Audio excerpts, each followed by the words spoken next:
नमस्कार, टीवी 9 राजस्थान पर आज की इनसाइड स्टोरी के साथ मैं हूं भविष्य त्यागी। कांग्रेस नेता महेंद्रजीत सिंह मालवीय के बीजेपी में शामिल होते ही कई सवाल खड़े हो गए हैं।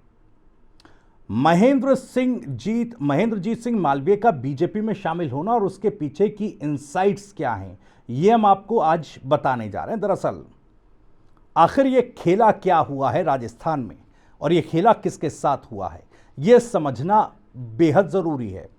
कांग्रेस में बिखराव की स्थिति नजर आ रही है और महेंद्रजीत सिंह मालवीय की रुखसत के बाद यह माना जा रहा है कि राजस्थान चुनाव से पहले क्या कांग्रेस टूट की कगार पर आ गई है।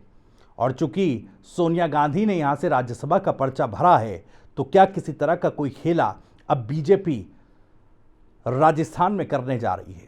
इन तमाम चीजों को समझने की कोशिश करते हैं। दरअसल कई दिनों से कांग्रेस के प्रति, अपनी ही पार्टी के प्रति नाराजगी महेंद्रजीत सिंह मालवीय जताते नजर आ रहे थे। कई दिनों से दिल्ली में कैंप किया हुआ था, बड़े नेताओं से मुलाकात हो रही थी और आज जाकर बीजेपी के राष्ट्रीय अधिवेशन के बाद आज जाकर जयपुर में महेंद्रजीत सिंह मालवीय ने बीजेपी का दामन थाम लिया। लेकिन अंदर खाने खबरें यह हैं कि यहां पर खेला कांग्रेस के साथ नहीं, बल्कि बीजेपी के ही साथ हो गया है। बीजेपी के साथ और महेंद्रजीत सिंह मालवीय के साथ यह बड़ा खेला हो गया है। कांग्रेस के पूर्व दिग्गज नेता, आदिवासी बेल्ट के पूर्व दिग्गज नेता महेंद्रजीत सिंह मालवीय, बागड़ क्षेत्र के बड़े नेता, आखिर ऐसा क्या हुआ कि दिल्ली में लंबे इंतजार के बाद जयपुर में उन्हें बीजेपी का दामन थामना पड़ा।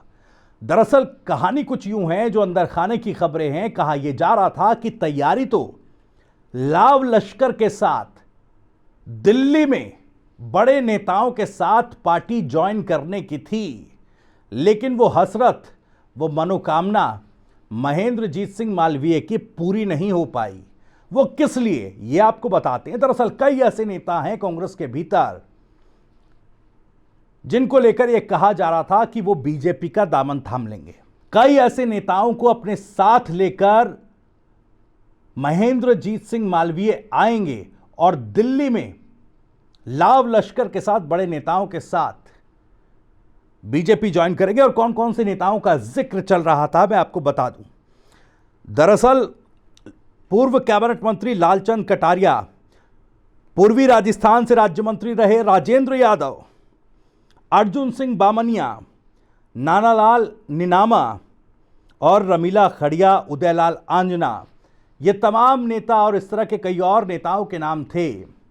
कोशिश महेंद्रजीत सिंह मालवीय की ये थी, इनमें से कई नेताओं को अपने साथ बीजेपी ज्वाइन कराई जाए और एक शक्ति प्रदर्शन किया जाए कि देखिए राजस्थान में किस तरीके से कांग्रेस में बीजेपी ने सेंध लगा दी है। और बीजेपी का शीर्ष नेतृत्व भी इसी उम्मीद में था और इसीलिए दिल्ली में बातचीत भी हो रही थी कि अगर इस तरह की कोई संभावना बनती है तो बड़े मंच से महेंद्रजीत सिंह मालवीय को बीजेपी ज्वाइन कराई जाएगी। लेकिन 3-4 दिनों तक बातचीत चलती रही, लेकिन हाथ कुछ नहीं आया।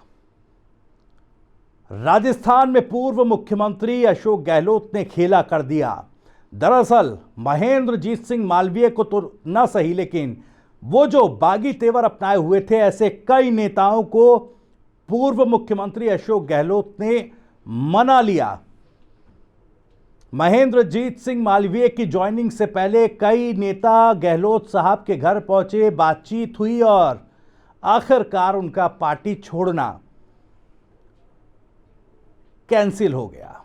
और यहीं पर सबसे बड़ा झटका बीजेपी के साथ साथ महेंद्रजीत सिंह मालवीय को भी लगा।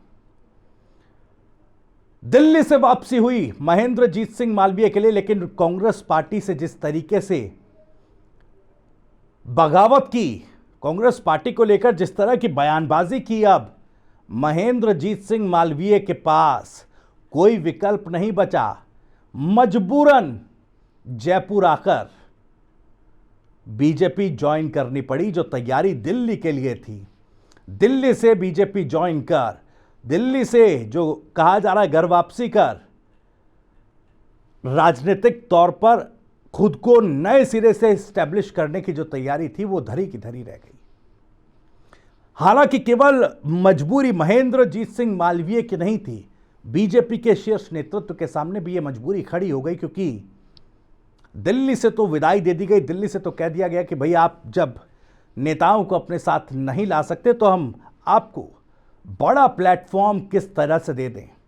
दिल्ली से टाटा बाय बाय हुआ, लेकिन बीजेपी कहीं ना कहीं ये जानती थी कि बागड़ क्षेत्र के इस बड़े आदिवासी नेता को अगर पार्टी में नहीं लिया गया, इतना सब कुछ राजनीतिक कियोस होने के बाद, तो कहीं ना कहीं आदिवासी वोट बैंक जो है वो हाथ से खिसक सकता है। और इसी डर की वजह से जयपुर में बीजेपी के प्रदेश अध्यक्ष की मौजूदगी में महेंद्रजीत सिंह मालवीय को सदस्यता ग्रहण कराई गई, क्योंकि बीजेपी देखिए बड़ी जातिगत समीकरणों को साधने के लिए राजस्थान में लोकसभा चुनावों का पूरा मंच तैयार कर रही है, चाहे ब्राह्मण वर्ग हो, चाहे दलित वर्ग हो, ओबीसी वर्ग हो या फिर आदिवासी वर्ग हो। चाहे आप देखिए मुख्यमंत्री और उप मुख्यमंत्री के चुनाव के साथ साथ राज्यसभा का टिकट, भजनलाल कैबिनेट, तमाम जगहों पर समीकरणों को साधा गया है, हर वर्ग को साधा गया है।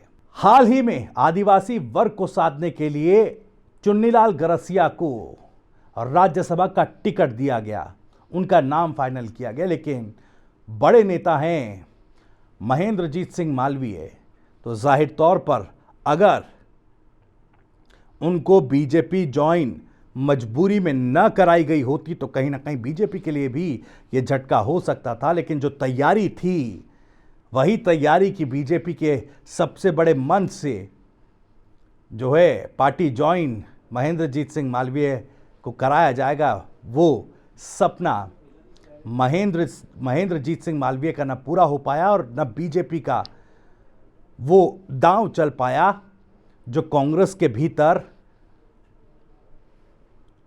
बिखराव जो है उसकी लहर पैदा कर दे। यहां पर स्थिति पूर्व मुख्यमंत्री अशोक गहलोत संभालते नजर आए और कहीं ना कहीं एक तरीके से कहें तो सियासत के इस जादूगर ने एक बार फिर से कहीं ना कहीं इस मोर्चे पर बीजेपी और महेंद्रजीत सिंह मालवीय के इरादों पर पानी फेर दिया है। हालांकि अभी दोनों ही पार्टियों में, क्योंकि लोकसभा चुनाव है और चुनावी मौसम में आयाराम गयाराम की स्थिति राजनीतिक दलों में चलती है, तो अभी देखना होगा।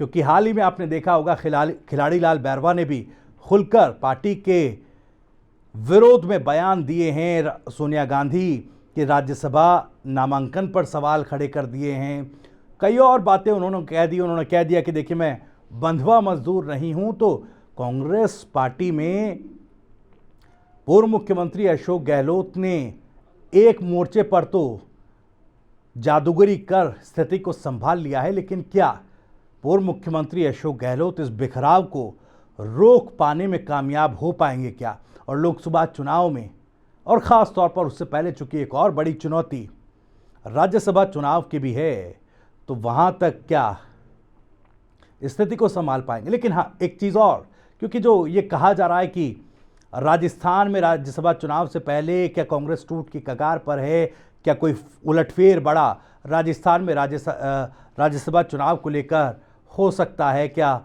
सोनिया गांधी को किसी तरीके से बीजेपी रोक सकती है? तो दरअसल ये निराधार बातें हैं, क्योंकि जो संख्या बल सोनिया गांधी को राज्यसभा के लिए चाहिए, उसमें जीत के लिए चाहिए, उससे 19 वोट जो हैं कांग्रेस के पास वो ज़्यादा हैं। तो कहीं ना कहीं इतनी बड़ी संख्या में, और चूंकि बीजेपी ने अपना तीसरा उम्मीदवार भी खड़ा नहीं किया है, तो जाहिर तौर पर अब ऐसी स्थिति बनती कहीं से कहीं नज़र नहीं आ रही है कि सोनिया गांधी की राज्यसभा सीट में कोई अड़चन पैदा हो सके। लेकिन लोकसभा चुनाव है, तो उससे पहले कांग्रेस के अंदर मची इस भगदड़ को कैसे रोका जाएगा, किस तरह से इस चुनौती से कांग्रेस पार्टी पार पा पाएगी, क्योंकि विधानसभा चुनावों में आंतरिक गुटबाजी एक बड़ा मसला रहा कांग्रेस पार्टी के लिए और उसका असर राजस्थान के विधानसभा चुनावों में कांग्रेस पार्टी के लिए बुरा ही दिखाई दिया।